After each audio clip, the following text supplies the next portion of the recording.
bradifigmia, ¿sí? Bradi es menor. También pueden llegar a considerar en el ambiente hospitalario que también el término que se utiliza es cardio, ¿sí? Por ejemplo, una taquicardia, que es aumento de la frecuencia cardíaca, o una bradicardia, que es una disminución de la frecuencia cardíaca, ¿sí? Generalmente se utilizan como sinónimos, pero a la hora de valorarlo de una forma académica, una cosa es el pulso, que es periférico, y otra cosa es la frecuencia cardíaca, que es central, ¿sí? Entonces, la relación va a ser 1 a 1, generalmente. Por eso, generalmente, cuando hay una frecuencia de pulso de 120 latidos, una frecuencia de pulso de 120 pulsos por minuto, se puede llegar a decir la persona está con taquicardia, ¿sí? Eso es lo que se suele decir en el ambiente hospitalario, por ejemplo. Es muy común, pero, como les digo, para un término que es académico, una cosa es el pulso, la arritmia, y otra cosa es la frecuencia cardíaca, que es la cardio, ¿sí? Más que nada es un detalle, no es algo que deberían, por ahí leen taquifigmia o bradifigmia y se está refiriendo a la frecuencia cardíaca. ¿Está bien? Ahora bien, ¿qué tipos de pulso podemos llegar a encontrar? Bueno, un pulso central o los pulsos periféricos. El pulso apical... Profe, buenas tardes. Sí. ¿Te puedo hacer una pregunta porque me quedé colgada en algo? En el cuadrito que pasaste anteriormente dice, en el adulto, si es que no leí mal, porque no se ve mucho, dice 80, 60, 100. ¿Qué significa el 80? Bien, no lo dije. Es como la frecuencia media. Es como medianamente el adulto va a tener 80, pero siempre todos los signos vitales van a ser por rangos, ¿sí? Nadie va a decir la frecuencia cardíaca normal es 75, que 74 está alterado y 76, no, siempre es por rangos. Lo que pasa que lo considera como si fuese un término de una media, ¿sí? Entre 60 y 100. Entonces estaría bien entre 80 y 100, ponele, o el 60, no entiendo. Claro, yo te tomo el pulso a vos ahora y capaz que, bueno, estás nerviosa, tenés 106, ¿sí? No quiere decir que ese sea tu pulso normal. Pero si vos lo tenés ahora, es el valor que vos tenés. Entonces nosotros tomamos como referencia de 60 a 100 como normal, ¿sí? Si vos tenés 102... Perfecto, ahí entendí. Siempre los valores de normalidad van a ser por rangos. Ahora, el valor que le vamos a tomar al paciente va a ser único, ¿sí? Va a tener 60, 68, 55, 120, y nosotros nos tenemos que basar en el rango de esa persona. Perdón, en el rango de normalidad del signo vital. Se te corta todo, profe. ¿Ahora no se corta? No dice nada igual. Ahora sí, perfecto. Entendí, profe. ¿El resto se entendió? ¿Que es el rango? Perfecto. ¿Sí? Sí, profe. Siempre por rango. Sí, profe. Muy bien. ¿Qué localización de pulso vamos a tener? Bueno, el central, que es el pulso apical o impulso apical, que es el único pulso que nosotros vamos a encontrar, que la única forma de poder valorarlo es auscultando, ¿sí?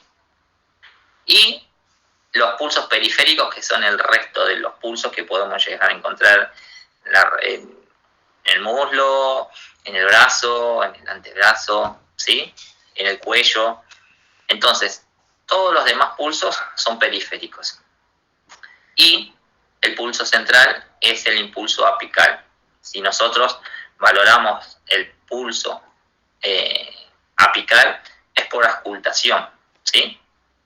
Que se va a encontrar entre el cuarto y quinto espacio intercostal, línea paraesternal izquierda, ¿sí? Es el único pulso que van a tener que valorar auscultando. El resto se palpa. ¿Cuáles son los pulsos periféricos que vamos a poder encontrar? Son arteriales desde ya. Bueno, tenemos el temporal en la cabeza, el carotidio en el cuello, ¿sí? El braquial en el brazo, el radial en la muñeca, después en el muslo tenemos el femoral. Hay un montón de pulsos que nosotros vamos a tener que saber valorar, dependiendo también qué es lo que queremos valorar de esta persona. Por ahí lo que queremos valorar de esta persona es saber si llega irrigación, por ejemplo, a las extremidades. Por ejemplo, si queremos tomarle la presión en alguna de las extremidades inferiores, bueno, tenemos que localizar la arteria para poder valorar la presión arterial de esa persona, ¿sí? Hay muchas razones por las cuales vamos a tener que tener distintas formas de valorar el pulso, pero tenemos que saber dónde se encuentran medianamente, ¿sí? Estos pulsos, como les dije... Profe, sí. Yo sé que soy cargosa, pero otra pregunta. Yo estuve leyendo y estuve practicando, pero sabe que no, el temporal no lo siento. Bien, es algo que para mí va a ser un poco complejo. Que vayan, para mí la mejor forma con esta virtualidad es medio compleja también, ¿no? Pero la mejor forma de poder es tratar de localizarlo. Por ahí estás haciendo mucha fuerza, se me ocurre, porque... Es en la 100, ¿no? Sí, es en la 100. Pero son como vasos sanguíneos, es decir, es una arteria que no es muy gruesa, no es una arteria de gran calibre, por ahí como el de la muñeca, como por ahí el del cuello, ¿sí? Como el carotidio, o como la del... Claro, los otros los encontré más fácil, pero ese creo que había leído, por eso quería estar segura, que eso solamente se usa en los bebés, ¿puede ser, pacientes pediátricos? Puede ser, sí. Lo que sí quiero que también tengan en cuenta y que se vayan de acá con esta clase, al menos si no escucharon nada, pero esto sí, no tomen mucho tiempo o no se toma el pulso carotidio porque están disminuyendo la irrigación cerebral, ¿sí? Así que si lo quieren buscar entre ustedes, alguna pareja, algún familiar, traten de localizarlo y corten, porque la idea no es tampoco que lastimen a nadie, sino que sepan dónde localizar los pulsos, ¿sí? Perfecto. Yo para mí, lo que estás haciendo posiblemente es que estás haciendo mucha presión, no te das cuenta, pero por ahí estás haciendo mucha presión y es muy sutil el pulso. Así que la idea es saber dónde localizarlo y bueno, si es necesario tomarlo para poder encontrarlo. Algunos pulsos son más difíciles que otros. Así que siempre, pero que está, seguro está. Bien, y otro de los pulsos que tenemos en los miembros de las piernas o en los pies es, el popliteo, en el hueco popliteo, el tibial posterior y el pedio, ¿sí? Son pulsos que también se utilizan para la toma de la presión arterial. Supónganse que hay que tomar la presión arterial a algún paciente y este paciente fue operado por cáncer de mamas. Entonces, por esa razón no se le puede tomar la presión en el brazo si fue operado de la mama izquierda, y supónganse que tenga un acceso periférico, una vía donde se le administra soluciones parenterales en el brazo derecho, entonces tampoco le podríamos tomar la presión en el brazo derecho. Entonces se utilizan los miembros inferiores y como les dije, también es una forma de medir si hay irrigación en las extremidades. Supónganse, si ustedes buscan el pulso pedio, ¿sí? Y no lo encuentran o no hay irrigación, y después buscan en el popliteo y sí encuentran el pulso popliteo. Entonces quiere decir que hasta la rodilla sí hay irrigación y después más abajo, es decir, más extremo al pie, no hay irrigación. Pero sí saben que hasta la rodilla sí, y si no van a ir subiendo. Y supóngase que en el popliteo tampoco tiene irrigación y buscan en el muslo, ¿sí? Buscan en el femoral a ver si hay irrigación. Entonces son cosas que sí pueden llegar a hacer para valorar las extremidades de las personas. Otra de las características que tenemos que tener es cómo vamos a anotarlo, cómo vamos a medir este pulso, ¿sí? Lo que más se suele o lo más característico es la frecuencia del pulso. La frecuencia del pulso es cuántas pulsaciones por minuto nosotros notamos, ¿sí? Eso es lo que yo le digo. Si está entre 60 y 100, es normofigmia, ¿sí? Si está por debajo de 60, va a ser bradifigmia. Si está por encima de 100, va a ser taquifigmia, ¿sí? Esto más que nada para que sepan que no solamente se registra, la persona tiene 47 de pulsaciones por minuto, ¿sí? Y lo registramos y ya está, no. Esto es para que sea un signo de alarma también, porque ustedes tienen que informar al médico si la persona está con una frecuencia cardíaca menor. Por ahí si está con 58, 59, bueno, no, es para estar pendiente, ¿sí? Pero si tiene 36, 38, 40, bueno, es un signo de alarma. ¿Por qué? Porque esa persona puede terminar en terapia intensiva. Lo mismo con una frecuencia cardíaca elevada. Si tiene 130 latidos por minuto, bueno, tenemos que informar.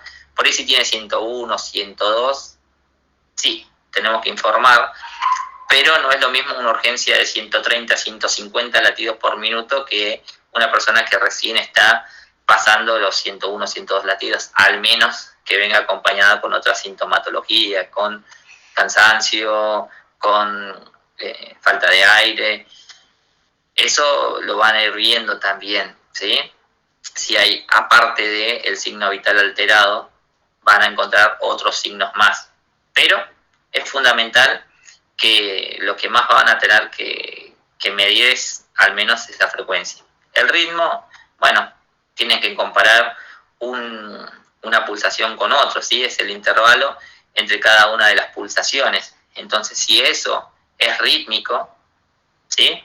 Si eso es constante, digamos, es normal, eso es rítmico, ¿sí? Si hay un latido extra, por ejemplo, bueno, tiene una arritmia, ¿sí?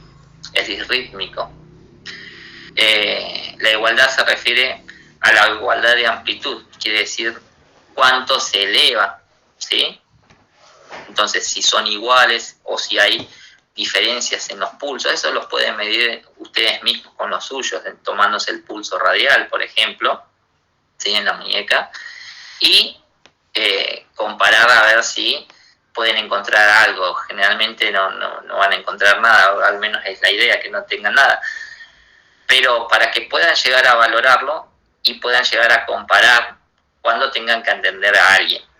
La tensión es el grado de compresión, qué tanta fuerza estamos ejerciendo para que podamos interrumpir el pulso, ¿sí? Entonces podemos llegar a medir si esas arterias se encuentran ya envejecidas, por ejemplo, o si tienen una forma fácil de poder disminuir la luz, ¿sí? Y la amplitud es el grado de expulsión en cada onda pulsátil, es decir, cuánto se eleva el pulso, qué tan saltón es, ¿está bien? Entonces, fíjense que las características, hay una regla mnemotécnica que dice frita, ¿sí? Que dice frecuencia, ritmo, igualdad, tensión y amplitud. Es una regla mnemotécnica que se utiliza para no olvidarse cuáles son las características del pulso. Pero medianamente lo que más tenemos que prestar atención desde ya es cómo tomar el pulso, cómo medir la frecuencia, el ritmo, si hay igualdad, ¿sí? Y bueno, la presión que vamos a ejercer y qué tan saltón es el pulso, son características que, bueno, si las pueden tener genial, la van a ir aprendiendo con el tiempo, pero con que tengan la frecuencia, el ritmo y la igualdad del pulso sería más que suficiente. Profe, cuando hablas en la parte de tensión, que hablas de arterias envejecidas, ¿estás hablando de adultos mayores? Sí, o si hay alguna patología ya de base de la persona, ¿sí? Si tiene las arterias con arteriosclerosis, o si tiene algún vaso sanguíneo que ya se encuentra endurecido, ¿sí? Exceso de calcio, por ejemplo, también. Puede llegar a haber no solamente para los adultos, pero es más normal que los vasos sanguíneos se encuentren más atrofiados en los adultos, ¿sí? Por eso ahí aumenta la presión arterial, por eso vamos a ver distintas cosas que pueden llegar a suceder con el proceso del envejecimiento. Pero sí. Ah, perfecto. Bien, vamos a presión arterial. La presión arterial también se relaciona mucho con la con la actividad cardíaca, y es una medida de la fuerza que ejerce la sangre sobre las paredes de las arterias, ¿sí? La sangre va a ir fluyendo por los vasos sanguíneos, por las arterias, y eso genera una presión. Entonces, lo que nosotros vamos a hacer es medir la presión o la fuerza que ejerce la sangre sobre las paredes de esas arterias. La presión arterial se mide en presión arterial, no es lo mismo la presión arterial cuando esté en contracción a que cuando esté en relajación.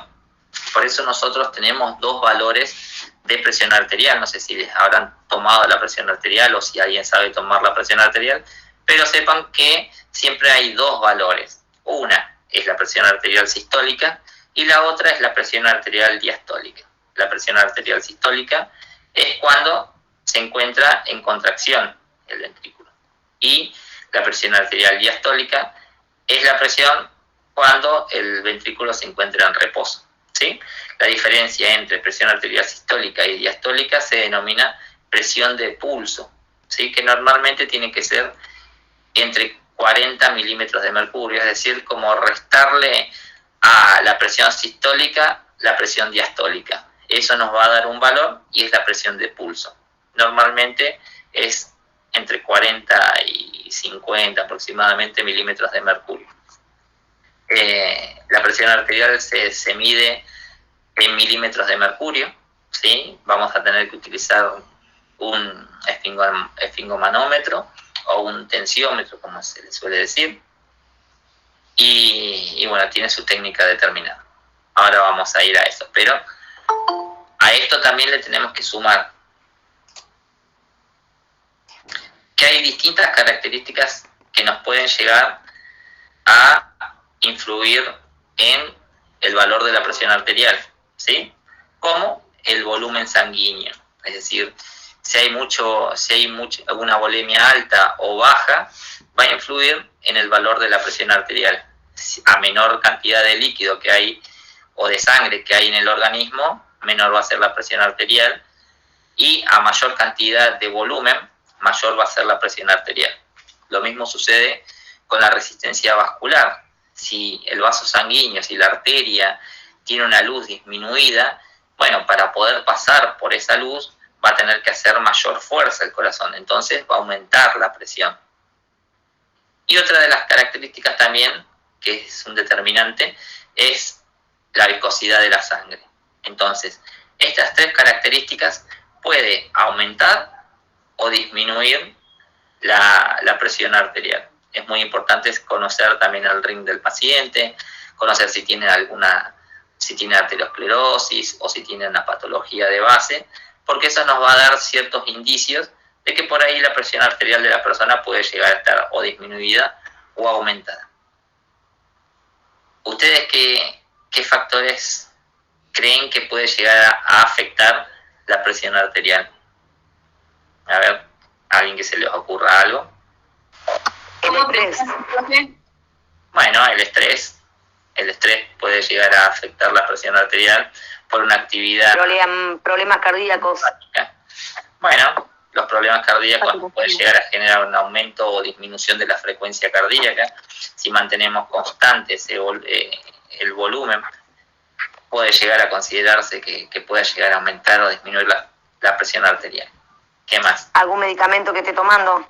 Bien, también los medicamentos, inclusive también cuando nosotros estemos valorando, y otra cosa que les quiero decir, un paréntesis, es que no quiere decir que van a tomar signos vitales una vez por día. Es una actividad muy propia de la enfermería controlar signos vitales, y no quiere decir que lo van a tener que hacer una sola vez por turno. A veces, si ustedes ven un paciente con una alteración de algún signo vital, bueno, si vuelve a la normalidad ese por la toma de una medicación, por ejemplo, no es que ya está, ¿sí? Si tiene hipertensión y le dan amlodipina, no quiere decir que ya está, no, tienen que controlarlo. Hay que controlarlo. También lo que puede llegar a suceder es que vaya o genere un efecto inverso al que nosotros queremos hacer. Supónganse que está hipertenso, le damos una medicación y después está hipotenso. Bueno, Entonces, ¿cómo nos enteramos? Controlando a ese paciente, ¿sí? Bien, con la medicación. ¿Qué más? ¿Qué otros factores? La edad.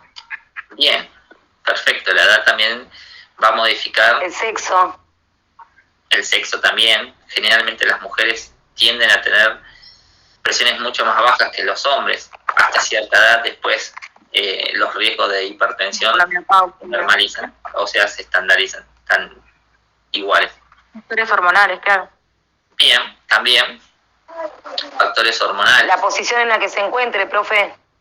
Bueno, también podríamos llegar a decir el ejercicio, entonces, ¿sí? En actividad, claro.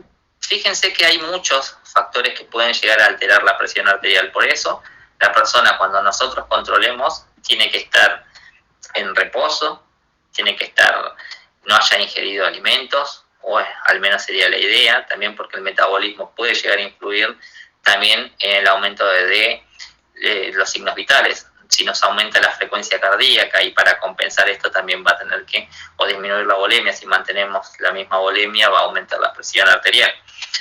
Entonces, hay un montón de factores. Si la persona viene caminando, esta persona va a tener por ahí un valor mayor de la presión arterial. Lo ideal sería que siempre esté en reposo, que no tuerza, que no hable mientras estemos controlando, que no haya fumado nada, que no haya ingerido algún medicamento o café. Y estas cosas pueden llegar a ser. Lo que pasa que en los hospitales es como para que nos dé un cierto indicio de la situación de salud de esa persona, ¿sí? Por eso nosotros controlamos la presión arterial y corroboramos medianamente. No quiere decir que ustedes hayan controlado a una persona, pónganse a las 8 de la mañana, y cuando lo controlan nuevamente porque les dijo que le dolía la cabeza, y cuando le duele la cabeza es porque le aumenta la presión, supónganse, le dice el paciente. Entre paréntesis también es que la hipertensión es silenciosa, es decir, no genera ningún tipo de sintomatología, pero bueno, a veces cuando es un poco o ya es bastante crónica, porque la hipertensión también es crónica, hay pacientes o personas que sufren de migraña o dolores de cabeza. Entonces por ahí lo controlan y está hipertenso, ¿sí? No quiere decir que un signo vital no pueda llegar a alterarse durante el transcurso del día o de su turno de atención, ¿sí? Es como que nos da ciertos parámetros para ver cómo se encuentra la situación en ese momento de esa persona. ¿Está bien?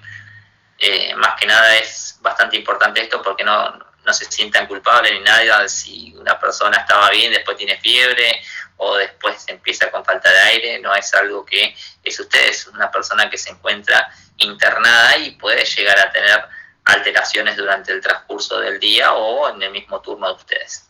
O al revés, por ahí les pasan la guardia el turno anterior y les dice que estuvo todo bien, y ahora con ustedes es todo un desastre. Pero no es culpa ni del otro, ni tampoco del paciente, ni de ustedes. Son cosas que pueden llegar a suceder, ¿sí?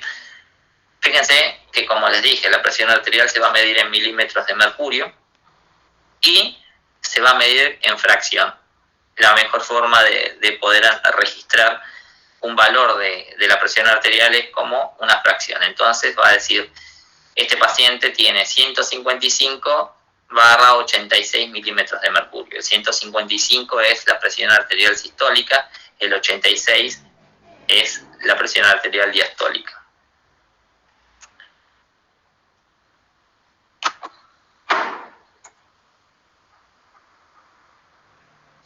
¿Cómo nosotros vamos a caracterizar la presión arterial? Bueno, vamos a tener una presión normal u óptima, vamos a tener una prehipertensión y vamos a tener una hipertensión, grado 1, grado 2. La normotensión es presión arterial sistólica menor a 120 milímetros de mercurio y menor a 80 milímetros de mercurio para la presión arterial diastólica. La prehipertensión es entre 120 y 139 para la presión arterial sistólica y de 80 a 89 milímetros de mercurio para la presión arterial diastólica. ¿Qué quiere decir normal? Que la persona se encuentra con menor riesgo de padecer hipertensión. Con prehipertensión ya sea con la sistólica o con la diastólica, teniendo uno de los dos en ese mismo rango, se considera que está prehipertenso. Entonces, ¿qué quiere decir prehipertenso? Que no está hipertenso como para medicar, pero ojo, que si sigue con los mismos parámetros, con el mismo ritmo de vida, si toma alcohol, si fuma, si es sedentario, si tiene actividades sedentarias o no cambia un ritmo de vida o la alimentación, bueno, esa persona con el correr de los meses, años, o como es una enfermedad silenciosa, puede pasar décadas y recién empezar a padecer, ¿sí? Es muy importante que si modifica algún hábito, puede llegar a volver a la normalidad. Lo que pasa es que los hábitos son bastante difíciles de conseguir, de cambiar. Pero bueno, es un parámetro para que nosotros digamos, ojo con esto, ¿sí? Entre 120 y 139 milímetros de mercurio de sistólica y 80 y 89 de diastólica, es prehipertenso. Todavía no es hipertenso. Empieza a ser hipertenso y ahora sí es como parámetro a partir de los 140 milímetros de mercurio de presión arterial sistólica. 140 a 159 es hipertenso grado 1, de 90 a 99 para la diastólica es hipertenso grado 1, y hipertenso grado 2 es mayor a 160 de la presión arterial sistólica y mayor a 100 de la presión arterial diastólica, ¿sí?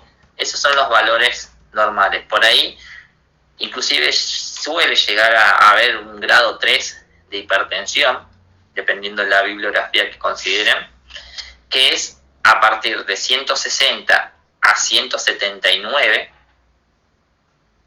perdón, de 160 a 179 es la hipertensión grado 2, de 100 a 109 es hipertensión grado 2, hipertensión grado 3 es mayor a 180 milímetros de mercurio para la presión arterial sistólica y mayor a 110 para la presión arterial diastólica, ¿sí? Ahora, en nuestra bibliografía, estos son los valores que vamos a manejar. Bien, ¿cómo vamos a hacer para la toma de la presión arterial? Bueno, vamos a usar un esfingomanómetro, un tensiómetro y un estetoscopio. Como método tradicional, hay varias formas de poder tomar la presión arterial. Una es médica y la otra es un procedimiento que suelen hacer el personal de enfermería, ¿sí?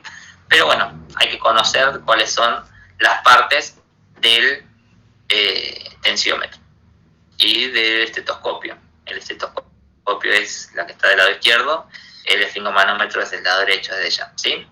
El esfingomanómetro o el tensiómetro va a tener un manómetro que va a estar medido o calibrado en milímetros de mercurio, va a tener una válvula, ¿sí? Y una perita. Nosotros esa válvula la tenemos que girar según si queremos abrirlo o cerrarlo para que se llene de aire el brazalete.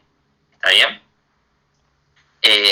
Ese brazalete lo que va a generar es presión y lo que nosotros vamos a tener que hacer es, si estamos haciendo por el método auscultatorio, es decir, utilizando el estetoscopio, ¿sí? El estetoscopio, que las partes más importantes son como los, se le dicen auriculares o la parte superior y la parte inferior es la campana, ¿sí?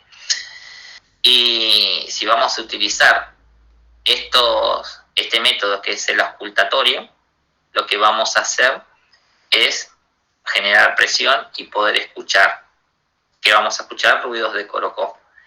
Estos ruidos de Korokov, cuando empezamos a escucharlo, el primer ruido que empezamos a escuchar es la presión arterial sistólica, por eso es el valor más alto, mientras se va desinflando el brazalete, ¿sí? Y cuando dejamos de escuchar los ruidos, ¿sí? Que son como si fuesen latidos cardíacos, si ustedes ya cuentan con un estetoscopio o un tensiómetro, yo les recomiendo que vayan practicando para que después vayan agudizando el oído, ¿sí? Si ustedes pueden llegar a auscultarse inclusive el corazón, ¿sí? O el impulso apical, lo que van a escuchar básicamente es como que le esté latiendo el corazón, pero en el brazo. ¿Sí? Son como latidos cardíacos, pero en el brazo. Eso es lo que, o al menos es mi percepción cuando tomo la presión arterial. Pero es como si fuesen latidos cardíacos en el pulso que ustedes están controlando, ¿sí? Se puede tomar, ya les digo, en el brazo, van a tener que colocar la campana en la arteria braquial, y si van a las extremidades, puede ir al popliteo o al pedio, por ejemplo, pero como son arterias de menor calibre, por ahí es mucho más difícil, por ahí el popliteo no tanto, es más difícil localizarlo, pero el pedio es como más chico, el calibre, y es más difícil de que se pueda ocultar, pero tiene que dar el mismo valor, ¿sí? Así que es cuestión de práctica, y es cuestión de ganas también de que puedan llegar a ir practicando la toma de la presión arterial. Pero es una pregunta. Sí. Yo, por ejemplo, varias veces le he querido tomar la presión a mi mamá, pero nunca llego a escuchar el latido. En cambio, cuando yo lo hago conmigo, sí escucho el latido. ¿Por qué será? ¿Lo pondré mal o no sé? Bien, lo que recomiendo cuando hagan la toma de la presión arterial, busquen siempre, pero siempre busquen el pulso, ¿sí? Si es en el braquial, intenten buscar primero, principal, buscan el pulso braquial. Una vez que lo encuentran, a veces estamos haciendo demasiada fuerza, también inclusive con la campana, o lo que puede llegar a pasar es que también las mujeres a veces tienen presiones arteriales muy bajas, que se hace difícil poder controlarlo, pero que tiene presión seguro. Así que es cuestión de práctica para mí. Yo lo que te recomiendo es buscar el pulso primero y fíjate qué tipo de pulso tiene, si tenés que hacer mucha fuerza o si no, lo que haces, pero seguro tiene que estar, es localizás el pulso y pones la campana del estetoscopio ahí y seguro tiene que estar, seguro tiene que... Claro. Sí. Bueno, gracias. Voy a practicar. Lo que puedas la próxima. Así que otra recomendación es siempre busquen el pulso. Y ahí seguro que van a tener, si pone usted la campana ahí, seguro, porque también dice, bueno, en el pliegue del codo, 2 dedos. Si ustedes localizan el pulso y ponen la campana, seguro van a encontrar el pulso. Ahora, si no lo escuchan, bueno, falta un poco de práctica. No es para desanimarse, pero es cuestión de ver el pulso. Además, si ustedes pueden valorar el pulso primero antes de tomar la presión arterial, se van a dar cuenta qué tipo de pulso tiene, si es saltón, si es un poco filiforme, ¿sí? Si es un pulso muy finito, o si tiene un pulso normal. Entonces, eso también puede llegar a medianamente a decir, estoy haciendo mucha fuerza, no estoy haciendo tanta fuerza.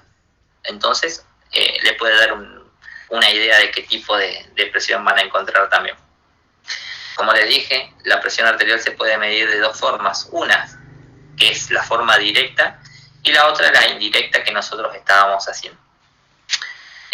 La que les dije recién, la que les dije que es con el esfingomanómetro y con el estetoscopio, es una forma indirecta. La directa es una TAM, es un catéter que coloca el médico en una arteria y en un monitor sale cómo es la presión arterial. Eso es un procedimiento que por ahí se usa mucho en cardiología, en pacientes postquirúrgicos de reemplazo valvular, o que necesiten saber algún tipo de la presión arterial porque no se les puede encontrar la presión arterial, o les da muy alta y desconfían que verdaderamente sea esa la presión arterial.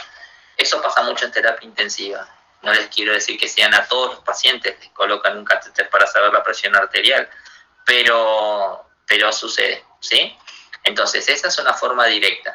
La colocación de un catéter no lo hacemos nosotros, lo hace el médico, nosotros asistimos, es una técnica estéril, puede ser radial o puede ser femoral, es decir, es la punción de la arteria por un catéter que puede ser un catéter o un Avocat de un calibre 20, por ejemplo, o una vía central para medir la presión arterial, ¿sí?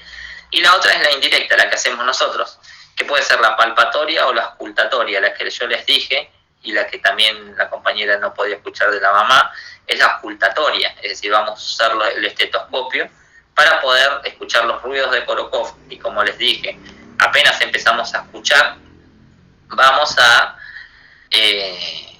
saber que esa es la presión arterial sistólica. Cuando dejamos de oírlo, es la presión arterial diastólica. Previo a esto, hagamos un paréntesis también, que es muy importante, es la toma de la presión arterial por palpación. Generalmente se hace palpando la arteria, por ejemplo, supónganse la arteria radial, ¿sí? Y esto nos va a dar un parámetro para saber cómo tomar de una forma correcta la presión arterial. La presión arterial por método palpatorio quiere decir que nosotros colocamos el manguito, el brazalete, a la persona en el brazo, ¿sí? Vamos a subir, es decir, con la perita, vamos a inflar el brazalete. ¿Hasta cuánto? Hasta 40 milímetros de mercurio. Y después, de a poco, vamos a ir inflando el brazalete, midiendo el pulso radial, donde tiene el brazalete de ella, porque el otro no tendría sentido, ¿sí? Entonces, vamos midiendo esa arteria radial. ¿Hasta cuándo? Hasta cuando dejemos de dejemos de sentir el pulso, ¿sí? Eso nos va a dar indicio de cuál es la presión arterial sistólica. Lo que nos da como referencia a este tipo de toma de presión arterial es que nos da de referencia la presión arterial sistólica. La diastólica no tenemos forma de corroborarla cuál es, ¿sí? Profe, Nos da el indicio, sí. no entendí nada. Bueno, puede ser que varios tampoco. Vamos de nuevo. Vamos de nuevo. Ponemos el brazalete en el brazo, ¿sí? Vamos a hacer de cuenta que te estoy tomando la presión arterial por método palpatorio. Te pongo el brazalete en el brazo, ¿sí?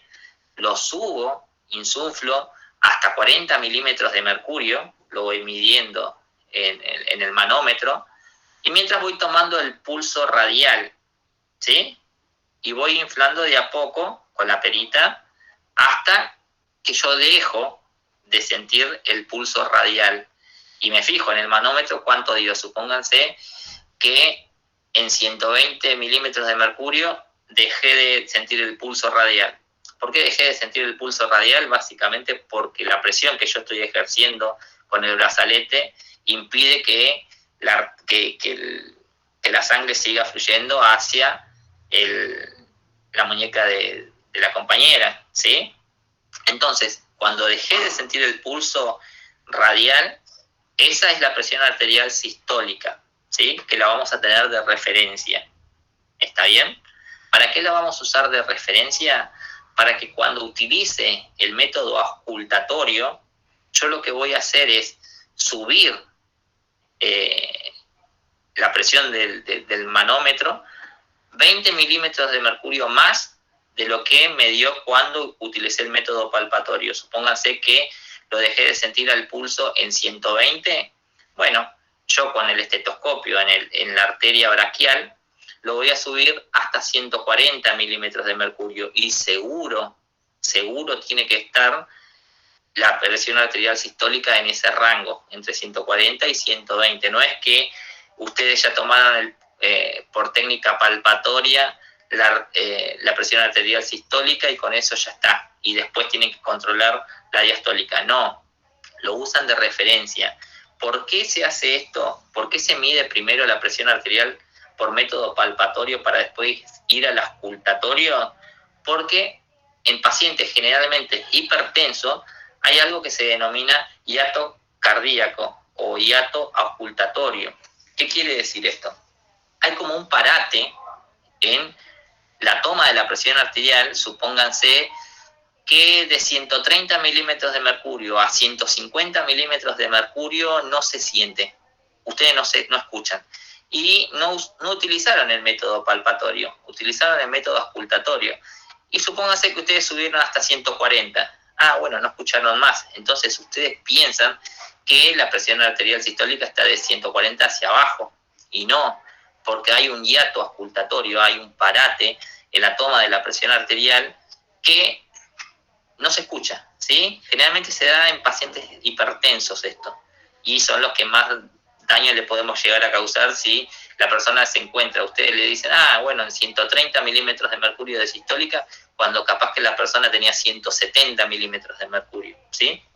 En cambio, si ustedes hubieran hecho el método palpatorio primero, bueno, ese hiato no tiene forma. ¿Por qué? Porque va a seguir sintiéndose el pulso radial, ¿sí?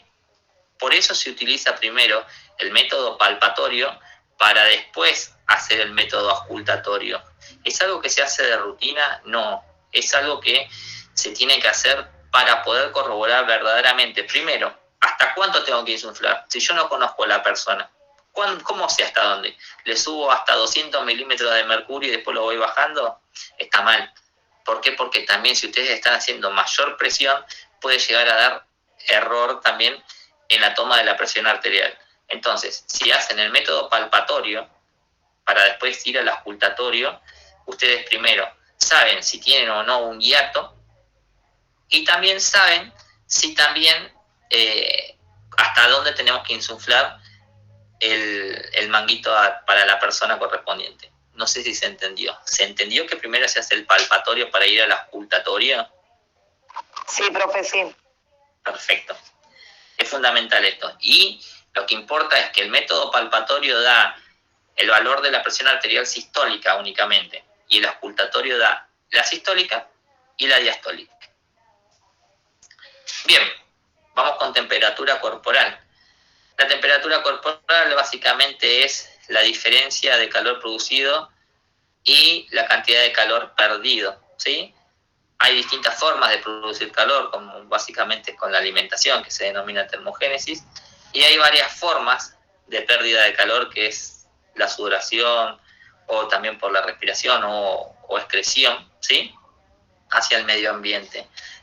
Entonces, nosotros lo que vamos a hacer como enfermeros también, y es fundamental controlar la temperatura corporal, es la medición de la temperatura. Lo que vamos a utilizar es un termómetro digital. No se utilizan más termómetros de mercurio, por ahí siguen vendiéndose, pero para el ambiente hospitalario no se utilizan más por el riesgo que puede llegar a causar al paciente. Se pueden romper, se pueden lastimar, así que son solamente con los termómetros digitales, ¿sí? Hay otro tipo de termómetros también, sí, pero es el que más vamos a utilizar. Bueno, el hipotálamo es el centro regulador de la temperatura corporal. La temperatura se va a medir en grados, ¿sí?, Celsius.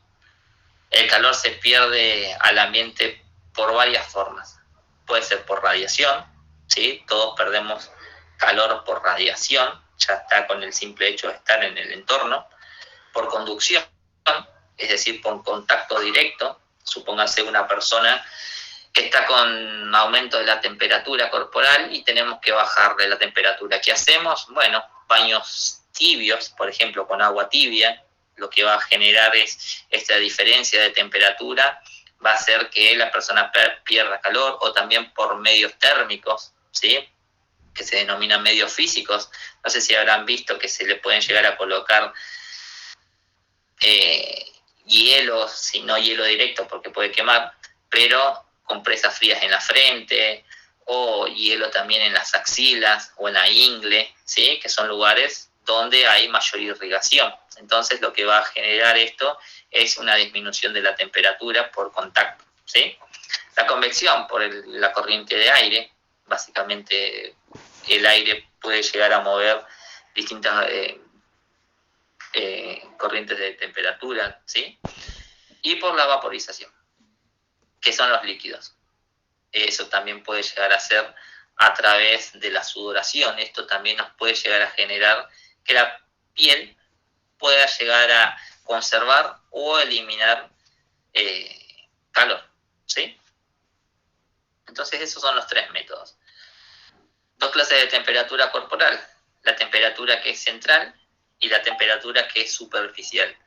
La temperatura central básicamente no modifica, no permanece constante, ¿sí? Es la temperatura que se suele decirle a la temperatura que conservan los órganos.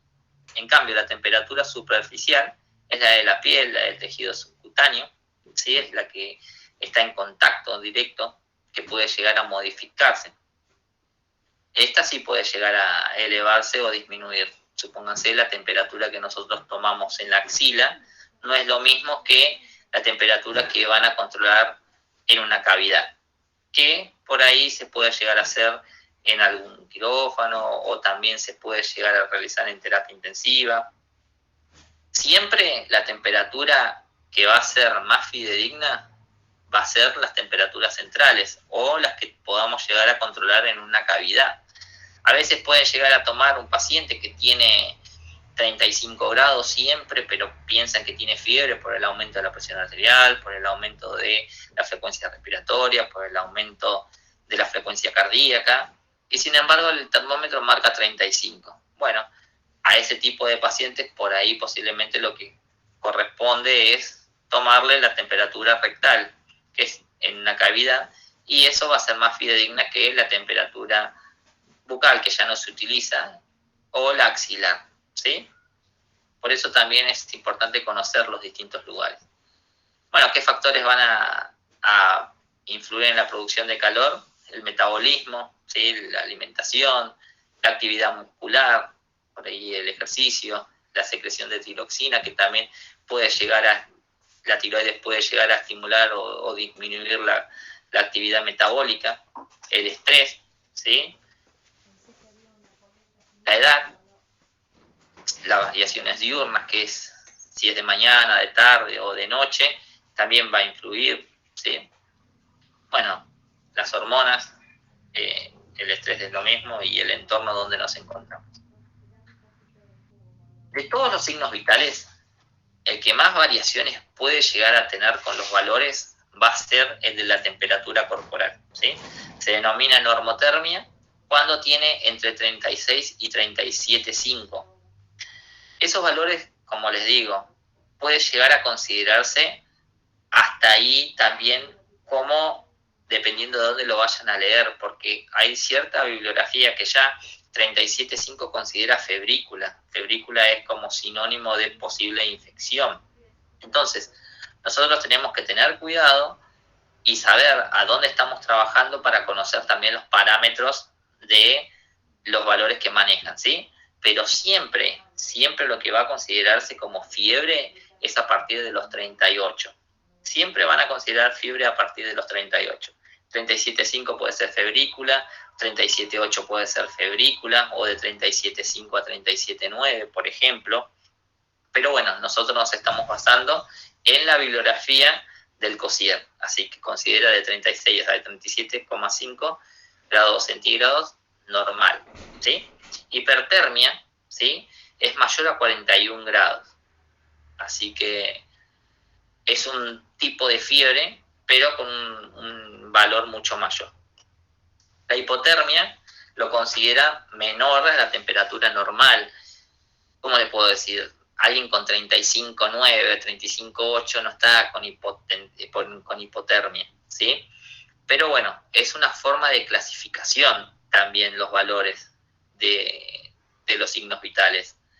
Cada uno tiene sus signos vitales normales o alterados, pero como les digo, es la mejor forma es manteniendo siempre los parámetros. Nosotros nos manejamos con esto.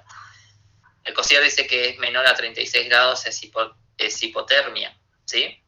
Pero ya les digo, los signos y se empiezan a notar mucho menor a partir de los 35 grados para abajo. Así que todo signo que van a encontrar de hipotermia generalmente no es que porque tiene 35,8, 35,6 la persona se va a morir de hipotermia. Pero bueno, es una forma también de saber cómo es el metabolismo de esta persona. Básicamente lo que buscamos con la temperatura corporal es el tipo de metabolismo de la persona y si padece fiebre o no, porque estando en un ambiente hospitalario las infecciones intrahospitalarias son bastante comunes y eso es lo que tenemos que disminuir. ¿Profe, estos parámetros son para cualquier edad? Son siempre para adultos. Ah, para adultos, perfecto. Sí, médica 1 siempre va a ser adulto, ¿sí? Adulto encima siempre. Así que... Listo. Bien, como les dije, fiebre siempre va a ser a partir de los 38. Es un síndrome que a veces es un conjunto de signos y síntomas, a veces tiene una causa en particular y a veces se puede llegar a dar por padecer algún conjunto de signos, ¿sí? Y bueno, se padece con la hipertermia, que es mayor de 38 grados o 38 hacia arriba, ¿sí? Bueno, más o menos no me había adelantado a la pregunta, pero ¿qué situaciones o qué signos vitales se encuentran alterados en situación de fiebre? ¿Qué pueden decir? ¿Cómo no entendí? Disculpa. ¿Qué signos vitales se encuentran alterados si una persona padece fiebre? Y todos los anteriores, la frecuencia cardíaca, la arterial, el pulso, todo creo que se transforma con la fiebre. Perfecto. Y también, bueno, si ya estamos buscando signos o síntomas, va a haber la sudoración excesiva, la hiperhidrosis, va a padecer también sed, por ahí también puede llegar a padecer desorientación, ¿sí? Ya estamos... ¿Serían síntomas? Sí, desde ya. Pero bueno, con los signos vitales, entonces vamos a tener alterada la respiración, vamos a tener alterada la frecuencia de pulso, vamos a tener alterada posiblemente la presión arterial. Y estas cosas, fíjense cómo se relacionan todos los signos vitales unos con otros, ¿sí? Vamos a los patrones de fiebre, que hay distintos tipos de fiebre. Está la fiebre intermitente, la recidivante, la constante y la recurrente, ¿sí? Parecen todas muy parecidas en sí. Nos interesa que sepan conocerlas y también distinguirlas si es que las escuchan alguna vez a los términos. Pero las fiebres intermitentes son una persona que padece fiebre, ¿sí? Con niveles de temperatura normal. Entonces, en un periodo de 24 horas, esta persona tiene fiebre y vuelve a la normalidad. Tiene fiebre y vuelve a la normalidad. Eso puede llegar a pasar durante el día, ¿sí? La recidiva es que se intercala periodo de fiebres de algunos días con otros de temperatura normal. Entonces tenés fiebres por 1 o 2 días y 2 días de normalidad. Esto es la recidiva. La fiebre constante es, bueno, la que no baja de 1 o 2 grados por encima de la temperatura normal de la persona. Y la recurrente son periodos de fiebre con niveles de temperatura también normal, pero que sucede posterior a las 24 horas. La intermitente es durante las mismas 24 horas, esta pasada las 24 horas, que siguen con el mismo periodo de episodio de fiebre con temperatura normal, ¿sí? Y bueno, las distintas formas de controlar la temperatura corporal, a dónde puede llegar a ser oral, que no se utiliza, al menos no es algo que se haga de rutina, la verdad que no es algo muy común. Inclusive también lo que les recomiendo y que tienen que saber es que los materiales que vamos a utilizar, los elementos que vamos a utilizar, siempre los tienen que desinfectar con alcohol al 70%, porque no es que lo van a... Bueno, ahora en pandemia sucede mucho que cada habitación tiene sus propios materiales, dependiendo de la institución desde ya, o es lo que al menos se intentó lograr, pero antes era muy común tener que cada enfermero tenga su equipo de bolsillo, sus cosas, y ir controlando a sus 5, 6, 7 pacientes, si está en piso, y los utilizan los mismos materiales. Entonces, entre uno y otro paciente, lo que tenés que hacer es desinfectar los materiales, el termómetro, la campana, ¿sí? Por ahí el manguito no tanto, pero todo lo que utilicen tienen que desinfectarlo. Imagínense si no desinfectan un termómetro que es por vía oral, después se toma rectal a otro, o el de rectal después va al oral, o al revés, de rectal a la axila, y estas cosas lo que tenemos que tratar de hacer es que no hayan infecciones cruzadas. Entonces, siempre, si va a haber termómetros para que tengan mediciones rectales, tienen que tratar de que sean termómetros rotulados o que se utilicen solamente para ese fin, ¿sí? Porque ya les digo, no es lo mismo que se utilice un mismo termómetro para un fin determinado, si no va a estar paseando en cavidades de distintas pacientes en distintos lugares. Así que, más que nada, una recomendación. También tenemos, como también teníamos la TAM, de la medición de la presión, también tenemos una forma de medición de la temperatura, que es a través de la arteria temporal. Como les digo, no es algo muy de rutina, no es algo que se tome muy común. Generalmente los que más van a utilizar va a ser la axilar y la rectal, ¿sí? Estos dos lugares van a ser donde más van a utilizar la toma de la temperatura. Y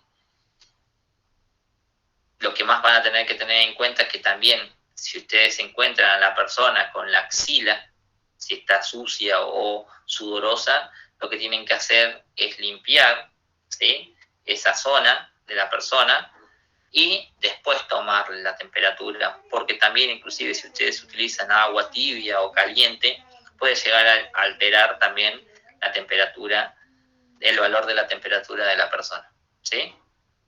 Lo que se suele hacer también con la temperatura rectal es que utilizan un guante, por ejemplo, también colocan vaselina para poder introducir el termómetro por el recto de la persona, ¿sí?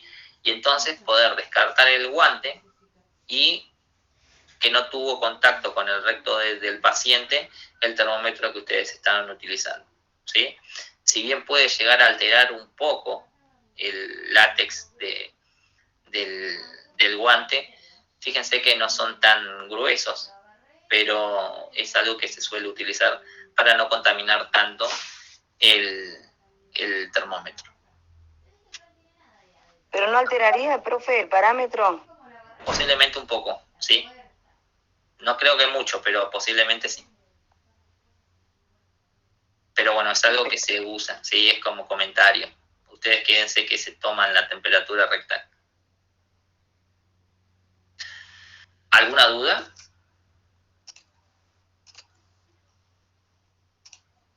Una pregunta, profe, ¿no sería recomendable, por ejemplo, si tenemos que limpiar una axila, desinfectarla con alcohol para no usar agua tibia ni agua fría, como para no cambiar los parámetros? Bien, estarías interfiriendo con la flora normal. No, la idea sería, o sea, es una higiene, ¿sí? La idea sería que esté limpia la zona. Y si está muy sudorosa, es lavarlo. La verdad que no leí nunca que utilicen alcohol para las axilas, así que es una higiene. Yo tampoco te preguntaba de chusma. Sí, no, la verdad que es una higiene. Profe, para desinfectar entonces el termómetro, el alcohol, ¿da el cuánto por ciento que me olvidé? Bien, las desinfecciones. Eso es para siempre los materiales son con 96, que es el alcohol que más van a encontrar. 70 es para las manos, por ejemplo, o para hacer una antisepsia, porque el alcohol de mayor concentración puede llegar a quemar o lesionar a la piel, ¿sí?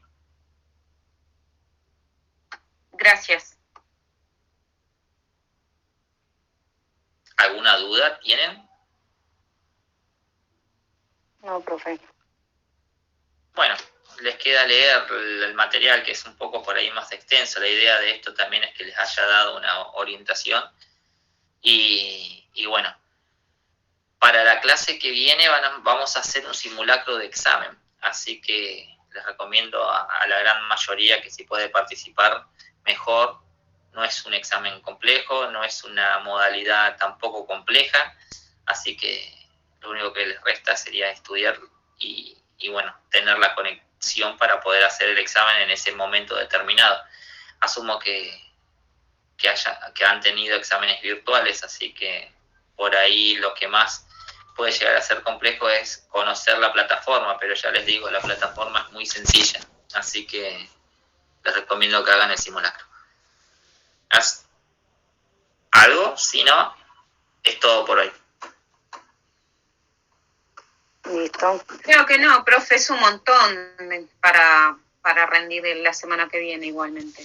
La verdad que sí, la verdad que es bastante. Pero bueno, cuentan con la semana, si no trabajan, con la semana larga de Pascua. Así que les deseo lo mejor. Profe, disculpen,